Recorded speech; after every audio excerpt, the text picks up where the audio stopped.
From the United Nations Office to the African Union, this is She Stands for Peace, a podcast series where I explore the state of the women, peace, and security agenda in Africa through a series of conversations with key actors. In the podcast, we ask the central question: 20 years after UNSCR 1325, how far have we come? I'm Dr. Yemisi Akimobola, your host, and today I'm joined by two guests: the Special Representative of the Secretary General, Hanna Tetteh, who is the head of the United Nations Office to the African Union. I'm also joined by Ambassador Bankole Adeoye, Commissioner for Political Affairs, Peace and Security at the African Union Commission. SRSG Tetteh and Ambassador Adeoye join me from Addis Ababa, and they share their experiences and informed perspectives on the implementation of the Women, Peace and Security agenda in conflict and post-conflict process of reforming security and justice institutions. Ambassador Adeoye and SRSG Tetteh, it's a pleasure to speak with you both this morning. Ambassador Adeoye, you were sworn in on the 15th of March 2021 as Commissioner for Political Affairs and Peace and Security, and becoming the first commissioner of that unit, because until then, those were two separate sections of the African Union Commission. And not only are you the first commissioner of the unit, but you also broke the historic record by receiving all 55 votes during your election. So describe for us that moment of being appointed first commissioner and what the last few months has been like for you. Well, thank you. I think generally I felt proud as an African, a Pan-African diplomat over the years, over 3 decades, working on the continent, working around the world. But that moment was very unique because it demonstrated my multiple identity: Nigerian, ECOWAS citizen, of course, an African. And I think it really, really sank in after that swearing in. And I believe very well with all my other colleagues. Most importantly, it demonstrated my personal commitment to continue to work for the benefit, for the prosperity, for the peace and security of the continent. As you said, it is important to look at the historic dimension, being the first time, being the first commissioner for a merged portfolio, but most importantly, the commitment of our African leadership to a new emphasis on the connection between governance, peace, and security. Now, both you and SRSG Tetteh have similar backgrounds. You both have a background in foreign affairs. So SRSG Tetteh, you were Ghana's Minister of Foreign Affairs in 2013 and ECOWAS Chairperson of the Council of Ministers in 2014. And Ambassador Adeoye, you've served in various capacities in Nigeria's Ministry of Foreign Affairs, including as Ambassador to Ethiopia and Nigeria's Permanent Representative to the AU and United Nations Commission for Africa. I want us to go back to those early years in foreign affairs. What would you say were the key experiences that shaped your perspective on how you've approached women, peace, and security agenda? And SRSG Tetteh, let's start with you. Thank you very much, Yemisi. Well, I would start by saying that I didn't quite have early years in the Ministry of Foreign Affairs. I joined the Ministry of Foreign Affairs when I was appointed as minister in January of 2013, and I served until early January 2017. And it was in that capacity as foreign minister that I was the chairperson of the ECOWAS Council of Ministers. But until then, my background had been more private sector, business and commercially oriented. I had previously been Minister of Trade and Industry, and I had tended to look at things from the perspective of development, the importance of getting investment, the importance of strengthening creating an environment that would help to promote small and medium enterprises, and at the same time promotes the exports of my country in order that we could have export-led growth. But when I became the foreign minister, I became much more aware of the impact of political risk on all of the things that I had been doing previously.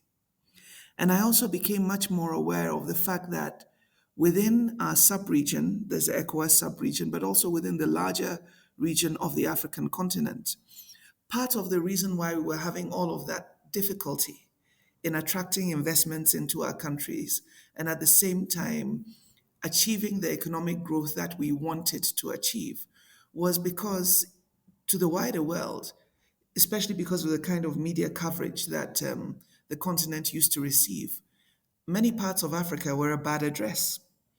And until we were able to change the public perception of the continent, and until we were able to address some of those root causes of conflict that were creating these challenges within our sub-region, ECOWAS, and within the larger region of the AU, we would continue to feed into that perception that Africa was not really a place where you could do business and you could do business sustainably.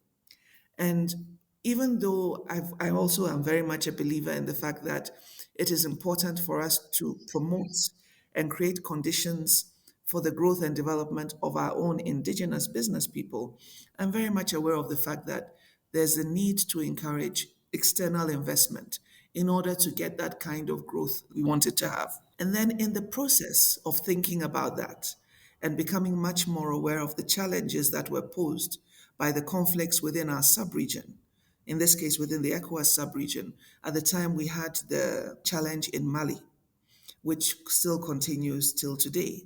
And we also had a situation where there was, as you know, change of government in Burkina Faso that I wouldn't necessarily say was a violent change of government, but it was as a result of civil society unrest. And after that, the resignation of President Compaore and a transition period before there was a new election and President Mark Roch Kabore was elected. And in all of those incidents, in all of those episodes as they were unfurling, one of the things that struck me was the fact that we didn't really factor in women's voices when we were thinking about peace building and when we were talking about peace and security and how we were going to be able to create better conditions for that country to be able to meet its own national and development aspirations. And that was a bit of a surprise to me because I come from a family of four girls, four daughters. My father didn't have a son, so he was very interested in making sure that his girls succeeded and encouraged us to do our best. And so I didn't grow up with any sense of inhibition in terms of what I was capable of achieving for myself. I was told that you are as equal as you think you are, and if you work hard, it can happen. And of course, my background helped for all of that, for me to be able to achieve all of that.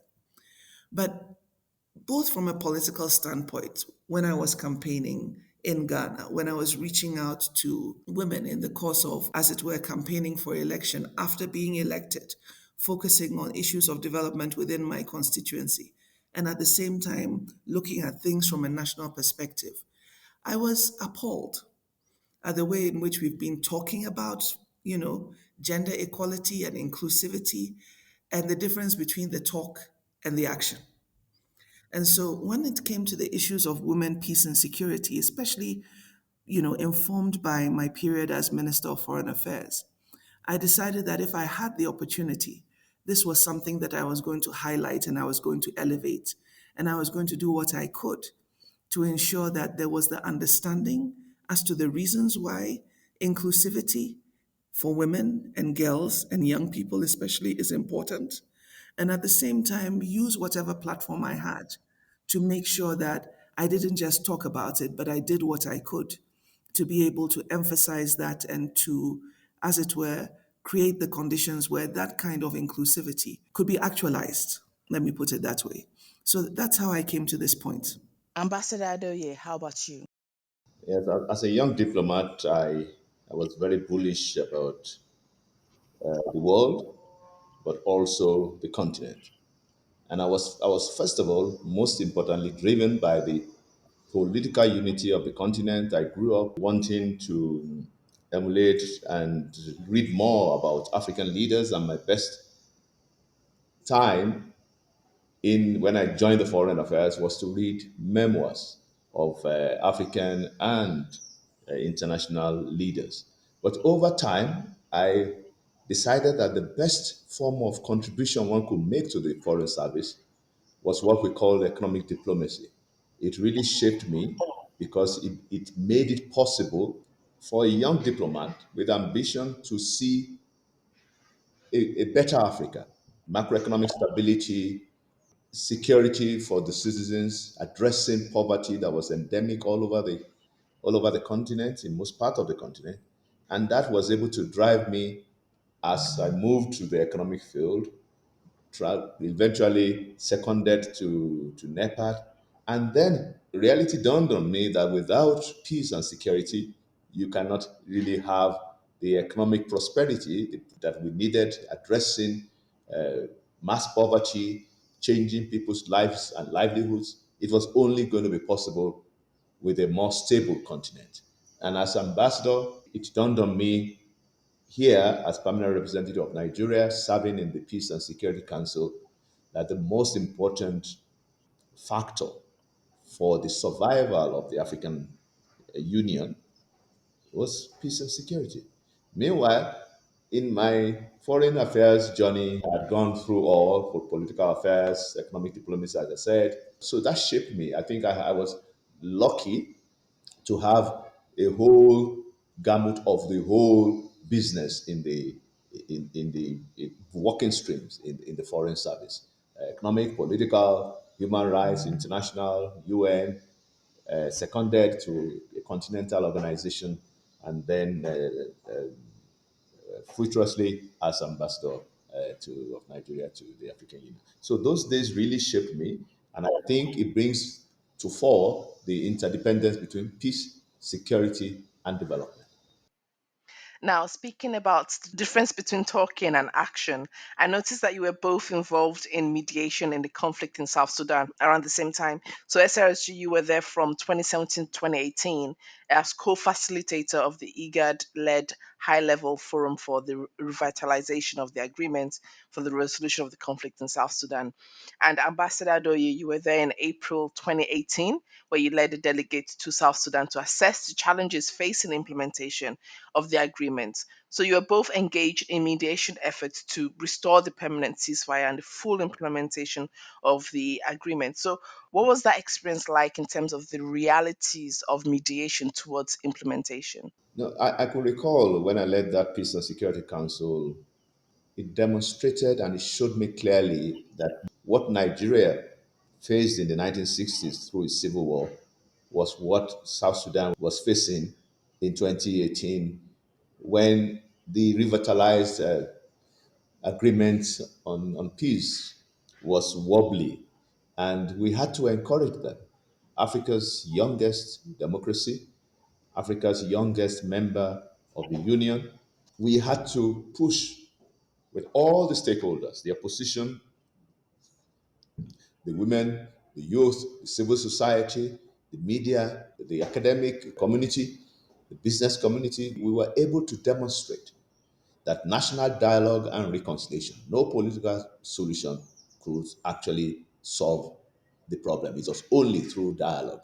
And I think over the years, I became so much interested, and I think the Nigerian delegation to the Peace and Security Council was virtually seen as the unofficial pen holder when it came to issues of South Sudan. I think that was an icebreaker and really a new page because it gave us the opportunity to meet with President Salva Kiir and the members of his cabinet. And it was wobbly at first, as I said, but eventually it turned out that now the peace process is more stable, more towards what we wanted to see. The role of IGAD must be commendable, the role of other members of the council, and of course, I was also lucky that Nigeria, representing President Muhammad Buhari, as a member of the high-level ad hoc committee on the peace process in South Sudan. So the whole gamut of South Sudan was really holding the fire in the council unofficially, really proved very, very inspiring for me in addressing a country that was at war, a civil war, a country that looked very much in a smaller size like Nigeria, where I came from. And it was just an experience to cherish. SRSG Tete, how about you? Well, when I started with the revitalized access process, as you rightly pointed out, I was one of three facilitators. And we were tasked to support the special envoy, the IGAD special envoy to South Sudan, Ambassador Ismail Wais, in the process of getting the parties, the Sudanese parties, to come together and to review the previous agreement for the resolution of the conflict in South Sudan, which was signed in 2013.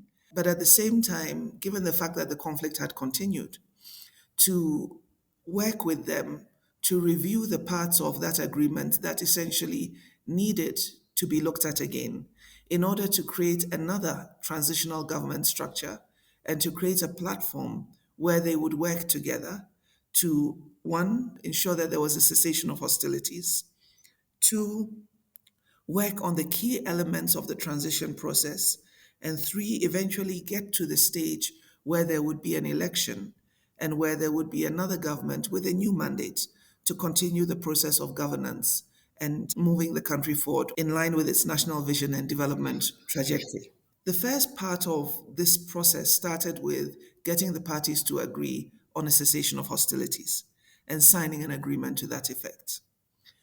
And what pleasantly struck me was that even though in the reportage and in the information that I had read about South Sudan prior to starting this process, there was a lot of emphasis on the issues of sexual violence in conflict and the impact that that had had on women.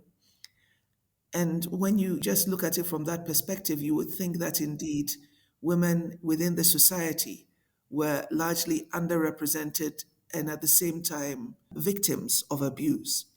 Within the process of the mediation, there were a number of very strong women who were at the table and who insisted on making their voices heard and who also contributed to shaping what is now the revitalized agreement for the resolution of the conflict in South Sudan.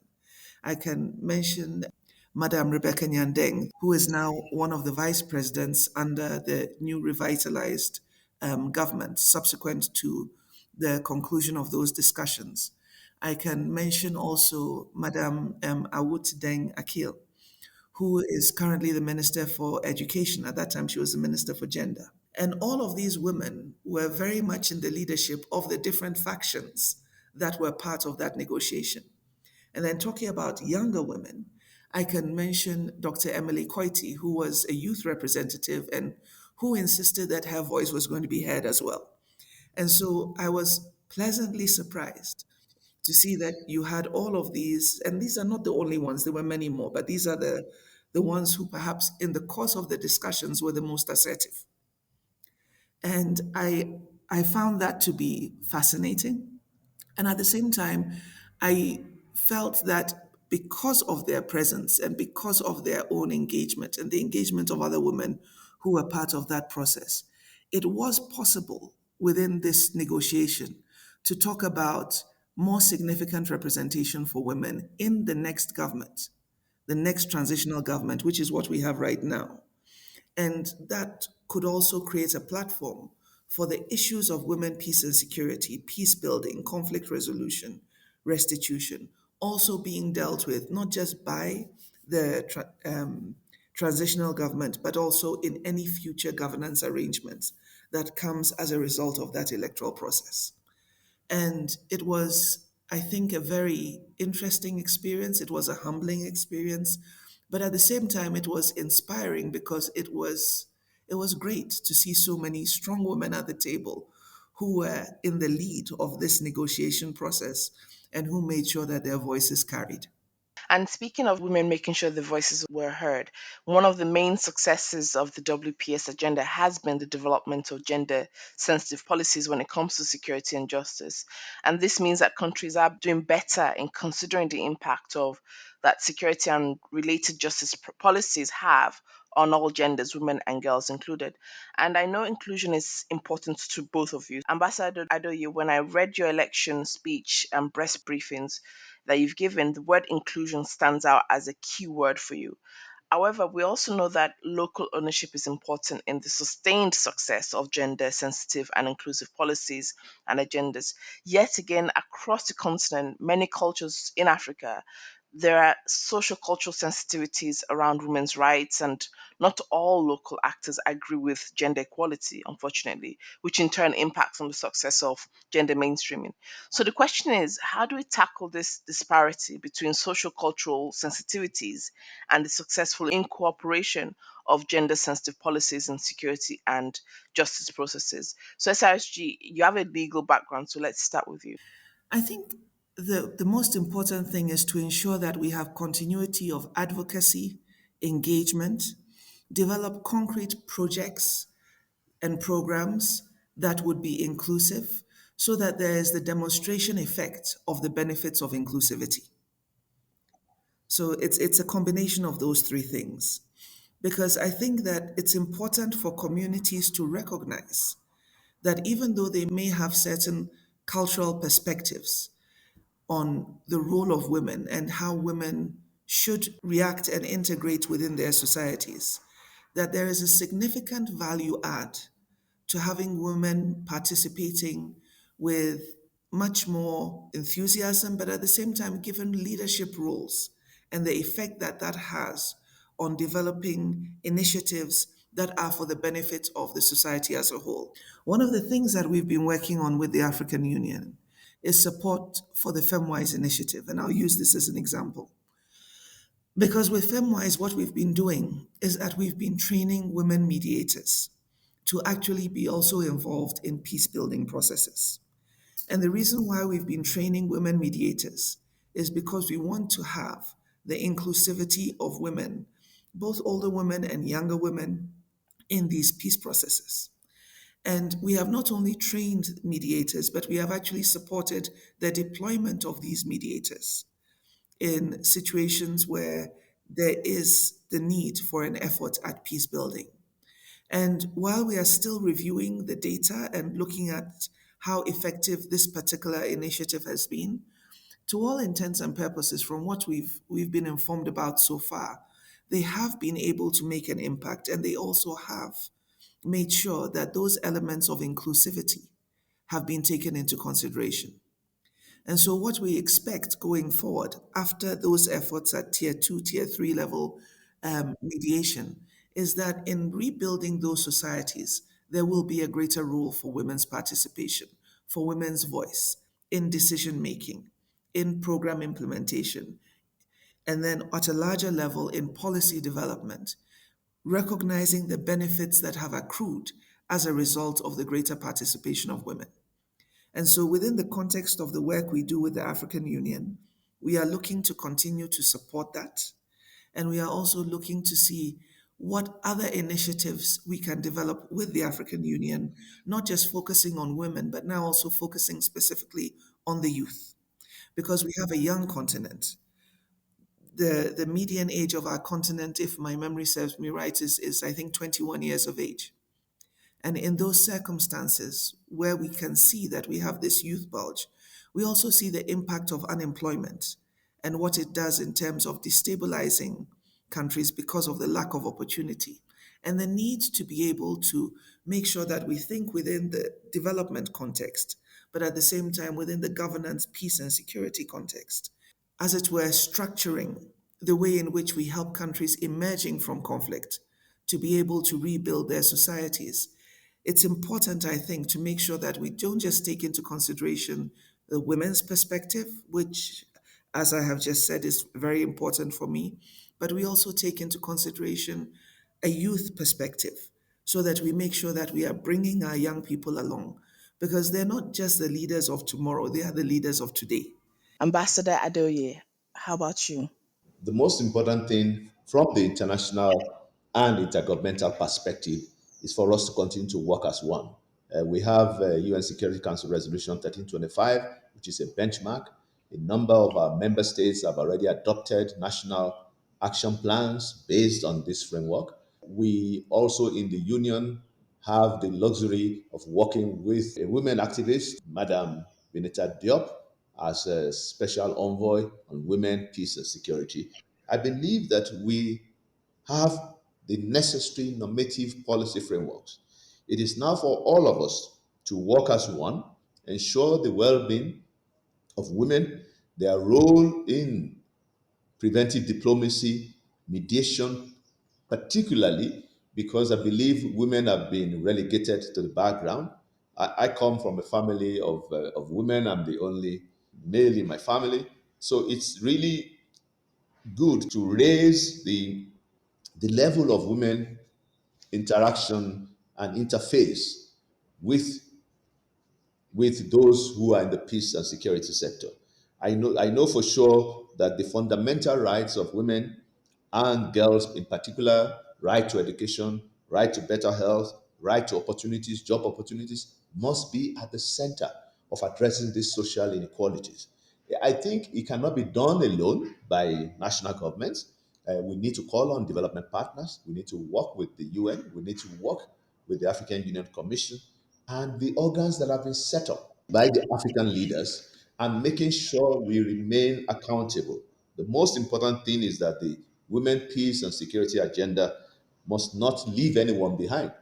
And we have gotten to a stage where, at my level, we have also prioritized child protection as in that whole business of the thematic relevance to peace and security agenda. We have to change our behavior as some of us in the system believing in the empowerment of women, particularly in peace, security, of course, and governance. And I can assure you that I will call myself a champion of he for she. I think that would be the most important thing I would say. Mhm. Absolutely. And I want to expand a little bit more on that UN-AU partnership. Ambassador Ye, as the first commissioner of the Political Affairs, Peace and Security Commission, you have the mandate to implement new structure, which undoubtedly means building on the successes of your predecessors. So, former Commissioner Minati Simate Sisoma, who led political affairs, and former Commissioner Ishmael Chege, who headed peace and security, and under whom the UN-AU framework in peace and security was signed. Now, if I was to categorize the main elements of the framework under three areas, it would be collaboration and cooperation, mobilization, and knowledge exchange. SRSG Tete, did I capture that right? Yes, you did. So, how do you see the partnership growing and building on its benefits so far?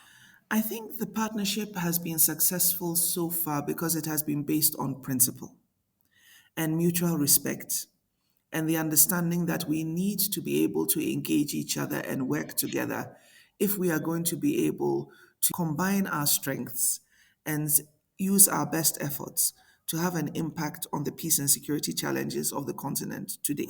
Now, having said that, I would also add that it is important for us to continue to be open, to continue to manage this in a principled way, and at the same time, to ensure that at all levels, I have a very good relationship with Commissioner Bankole. At the working level, my colleagues have good relationships with their AU counterparts. That has to be strengthened even further in order for us to jointly be able to also leverage our strengths in engaging with our regional economic communities and regional mechanisms in order to be able to address the peace and security challenges of our continent. And I think that it's important for us in the partnership to focus a lot more on early warning and early action because I believe that we would be more successful in dealing with the challenges of our continent if we focused on prevention and not dealing with a conflict situation after the event. And so, where we can see that in a particular country situation, there are political tensions, and this usually is around the process of elections, or where we can see that there is the beginning of, if you like, an insurgency, a terrorist insurgency, because of the way in which people within that part of the country perhaps have responded to a particular challenge that they face, then I believe that it's important for us to channel our energies in dealing with those tensions before they erupt into election violence or post election violence and whatever follows after that. And dealing, for instance, with these outbreaks of insurgency and looking at what are the root causes and looking also at what within the UN we refer to as the nexus, both examining the development perspective as well as the peace and security perspective, and making sure that both development and peace and security actors are working together with those communities, with those countries, to be able to address those particular issues, especially the root causes, and then to be able to help, one, to prevent a further spread, and two, to engage in peace building activities, which combined with, of course, other measures that would help to settle those communities and bring them back to a path where conflict doesn't become part of their daily existence. Now, one of the things that I think it's important to note is that when there are investments in peace and security from the international community, those investments are not coming into our continent simply as an act of charity. It is because certain peace and security challenges are not just challenges for the African continent. They are international challenges that have to be addressed by the global community. For instance, if we look right now at the situation in Somalia, you would say that Somalia and its internal political problems, and of course the threat posed by Al Shabaab, is an issue for the federal government of Somalia and the federal member states. But remember that Somalia has a huge coastline, and if there is instability in Somalia, we have seen before, it affects shipping that is going through the Red Sea and the Suez Canal. And that then becomes an international problem, not just a Somali problem. And so, where we are using our institutional capacity to work with an African government or with African states in order to be able to address those challenges they have. And there is the need for investment to be able to support those processes. While there may not be boots on the ground from other countries coming to actually deal with and fight the terrorist insurgency, the financial support that is required for African boots on the ground to be able to deal with that problem and create the conditions where our other peace building efforts can be successful requires that we all think about this from a perspective of this has implications for the global community as a whole. It would impact international peace and security. And so, working with the African Union is the logical thing to do in order to be able to resolve this problem, because in so doing, we resolve a problem that affects all of us. Absolutely. And Ambassador Adeoye, returning to your swearing-in speech, you spoke yourself about the importance of enhancing inclusive and smart partnerships. And during your time with the AU's Peace and Security Council, your leadership was credited for partnerships between the AU's Peace and Security Council and the UN Security Council and with the European Union as well. So, what could be different in the implementation of the UN AU framework to make it an even smarter partnership? Thank you very much. First is adherence to the core principles of the partnership: mutual respect, equality, equitability, knowing fully well that our commitments on both sides, bilateral and multilateral partners, must respect these principles of mutual responsiveness, where we respond to crisis, we respond to situations on the continent together. And that makes it smart, that makes it inclusive, and that makes it accountable, and that makes it transparent. That is the only way partnerships must be done. Partnerships that dictates, partnership that relates to the old colonial structures will not be sustainable. And I think this is what I'm demonstrating by engaging with the UN, by engaging with the EU, by engaging with the major bilateral partners on the crisis situations we have on our continent, in different parts of of our continent. And the most important thing is to take it to a level where we see ourselves as passionate on those and not passive.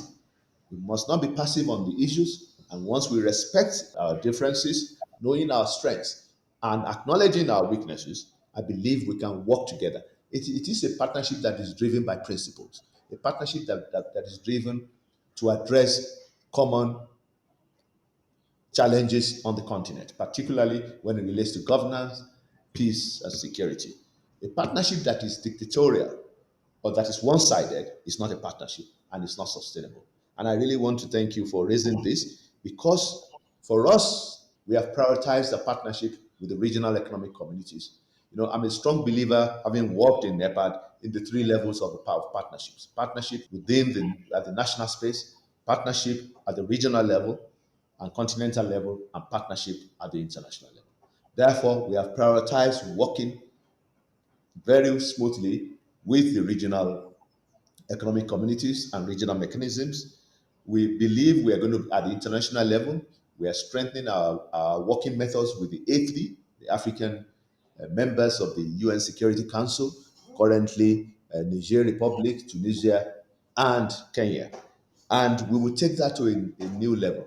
And we must not forget that that partnership that I told you at the national level, we must be inclusive. It must be all encompassing. It must be comprehensive, making sure that we do not leave the women behind, we do not leave the children behind, we do not leave the academia, the civil society, the human rights groups, all of us advocating for the African principles, the African Union Agenda 2063, the seven aspirations, will make it easier for us to rally around our common themes for development, for change, and for inspiring a new culture on our continent. Thank you very much, Commissioner Adeoye. Now, I always end the interview by asking a less professional question. So, my question to you is that can you tell us something interesting about you that people won't find on Google? I'm not sure about that. Okay. Uh, I believe that punctuality is the soul of business. I think I'm very passionate about timing, about respect for others. I'm also very, very strict when it comes to delivering on time with my staff and my own standards. And I think generally I'm a sport lover. I love tennis. I used to play tennis, not anymore. I used to play virtually all sports: golf, tennis, squash, table tennis, but not anymore. And I'm now an avid sports follower generally. I'll be watching the Olympics. I will be watching Premier League. I'll be watching tennis. The next one is US Open. Those things really make me unwind from the very stressful job of commissioner, and of course when I was also ambassador. But generally, I can say I'm a family man. I'm also very sometimes I could be shy, but I really respect others. Well, what is an interesting fact about me that people won't find on Google? Unfortunately, because I've had a political career, there's a lot about me on Google. But I would say that I think one of the things that has driven me in both my political career and my diplomatic career is the belief that this continent is capable of so much more than we have achieved so far.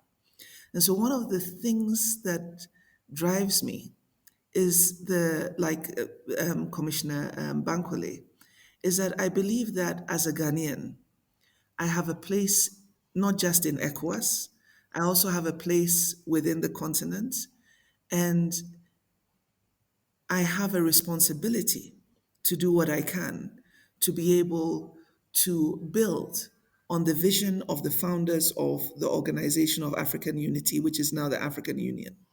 And that is to see an Africa that is prosperous, to see an Africa that is peaceful, and to see an Africa that has developed, and its citizens being able to have the opportunity to achieve their dreams. And even though that sounds quite serious, I also think that focusing on our culture and our arts is an important part of that process. And I love art. Hmm. I did art in secondary school as an O-level subject. And initially I actually wanted to become an architect and not a lawyer. Wow. But my late father persuaded me that it would be a better idea to do law. And I wasn't entirely happy about that because when my younger sister, after me, decided to become an architect, he had no problem with it. It's always the ways, isn't it? The younger ones always get away with everything. You know, the love of art and culture and spending time, in galleries, in appreciating the different kinds of arts and crafts and textiles and music and film. And I would say the whole creative industry thing is something that I really appreciate and that I enjoy. And so when I have free time, I'm not that much of a sports fan. I'm more of an arts fan. And that's the kind of thing that I would spend time doing. And perhaps that I think wouldn't come across very much on Google. Yeah. Fantastic. Thank you so much, SRSG Tete. It's been a pleasure speaking with you today. You have been listening to She Stands for Peace, the podcast series that explores the state of the women, peace, and security agenda in Africa, asking the central question 20 years after UNSCR 1325, how far have we come? I'm Dr. Yemisi Akimbobola, your host, and this podcast was produced by the United Nations Office to the African Union with the generous support of the Norwegian Ministry of Foreign Affairs.